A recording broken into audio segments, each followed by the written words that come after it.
Hello, everybody. Today I'm going to be explaining why heightism is worse than racism. And before anyone goes, actually, I don't think anyone was a slave for being less than 6 foot. I'm talking most of the time, or mainly, I'm talking about it in the modern time. So when I say heightism is worse than racism, I'm talking about nowadays, in the modern era. Well, both racism and heightism both are having fun or treating someone different because of something they can't control. Similarly, heightism, making fun of people for their height and then calling it a joke, is more normalized and socially acceptable. So heightism is more socially acceptable, making it more likely to be common, and all of that. While racism, even if you have a hint, like even if you're like part of a left-wing movement and you have a hint of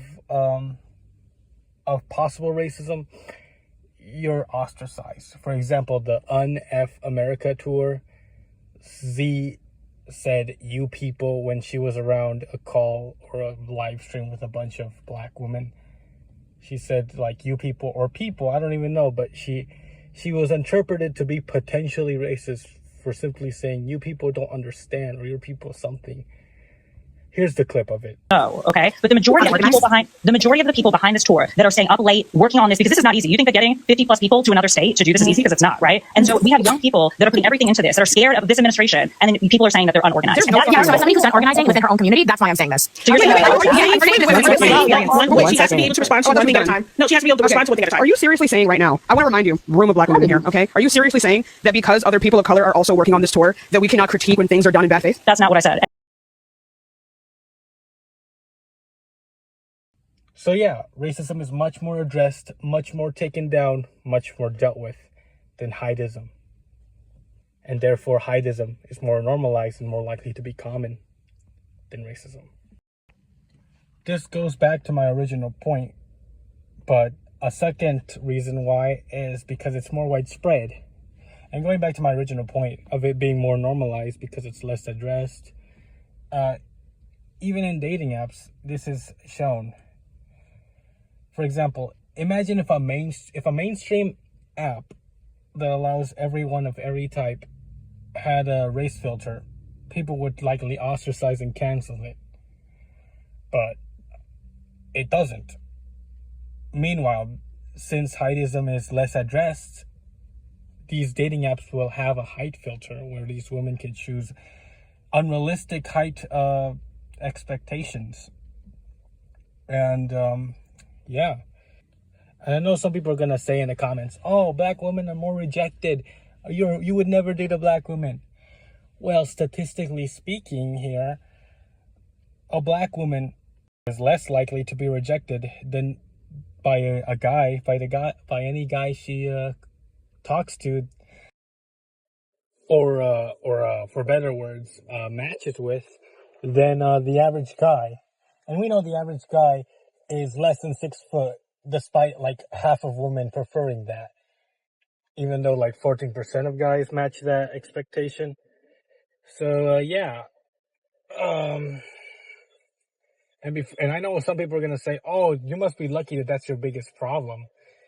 It's not my biggest problem, but also you didn't experience it. The people usually saying this are either women who rarely experience heightism or tall guys who definitely rarely to never experience heightism.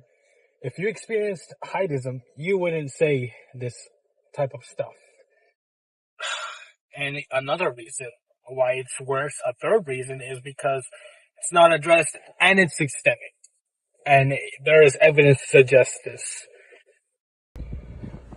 A study found that taller height, people were more likely to assume that you are more successful, take you more seriously. And ultimately, this can apply to contract deals, business deals, anything related to deals. similarly, leftists or lefties or people who talk about systemic racism, to talk about how people of color or black people are more likely to experience discrimination in the with contract deals. This can also apply to people who are short, as taller people, despite no evidence of height influencing intelligence. Taller people are more likely to be perceived as more successful, as perceived as more just better, like smarter.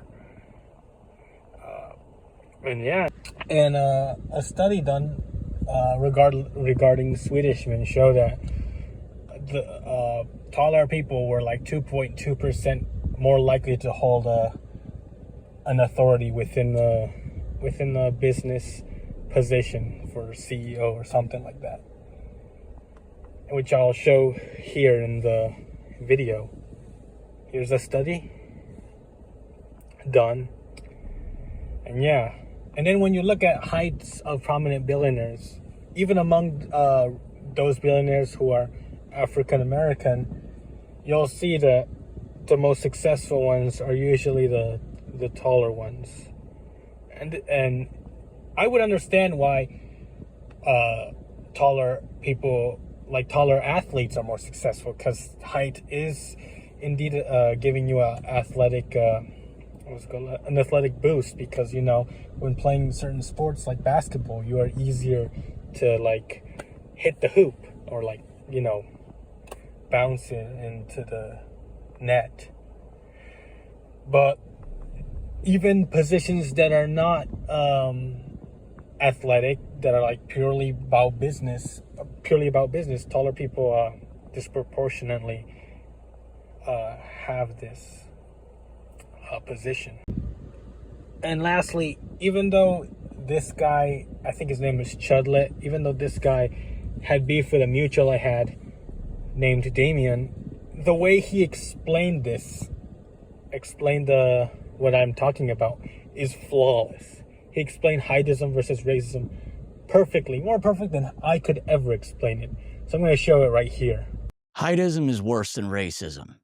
I know it's not PC to say that, but that's actually part of the problem. Height isn't a protected class.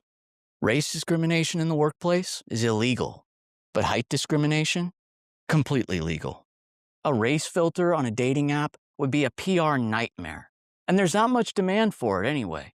But a height filter, that's a selling point. Racism varies. It takes different forms in different cultures, and it even changes over generations. But heightism is identical everywhere, in every era. It's universal. Tall men of any race still benefit from tall privilege. It cuts across every ethnic group, which means height is the stronger variable. And when you point all this out, you get gaslit, called a bigot, and body shamed in the same breath. One prejudice gets you canceled, and the other gets you clout. There's a lot more I could say, but I'll be saving that for my next long-form video. And then here's a recreation of a black nationalist named Personality Cell, who also makes incel content, who said that, admitted why, pretty sure he admitted, I'll show you his comment, or the video will show his comment, but I'm pretty sure he said something like that he understands why heightism is a problem, but he won't admit that it's worse than racism because he doesn't want to be a coon or something like that. But here's a video recreation responding to that guy's comment, and showing a world where he was white but short, and a world where he was actually tall.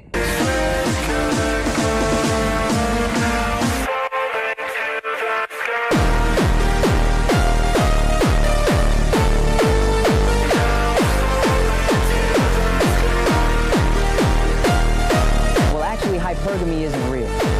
Just be tall, just be athletic, just win at every sport. JFL, it's over, buddy boyo. And I know this might get like 5 or 4 views, or maybe even 10 if I'm lucky, because of how much it flopped. But hopefully I'll edit this good, and it might get up to 20 views. We'll see what happens.